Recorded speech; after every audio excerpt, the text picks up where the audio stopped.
Ang mabuting balita ng Panginoon ayon kay San Lucas, chapter 1, verse 26 to 38. Noong panahong iyon, ang Anghel Gabriel ay sinugo ng Diyos sa Nazaret, Galilea, sa isang dalaga na ang pangalay Maria. Siya'y nakatakdang ikasal kay Jose, isang lalaki buhat sa lipi ni Haring David. Paglapit ng anghel sa kinaroroonan ng dalaga, binati niya ito.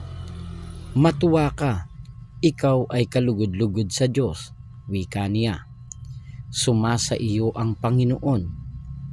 Nagulumihanan si Maria sa gayong pangungusap at inisip niyang mabuti kung ano ang kahulugan niyon. Kaya't sinabi sa kanya ng anghel, "Huwag kang matakot, Maria, sapagkat kinalulugdan ka ng Diyos. Makinig ka, ikaw ay maglilihi at manganganak ng isang lalaki, at siya'y tatawagin mong Jesus. Magiging dakila siya at tatawaging anak ng kataas-taasan.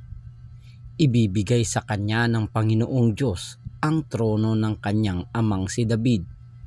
Maghahari siya sa angkan ni Jacob magpakailanman, at ang kanyang paghahari ay walang hanggan." "Paanong mangyayari ito, gayong ako'y dalaga?" tanong ni Maria.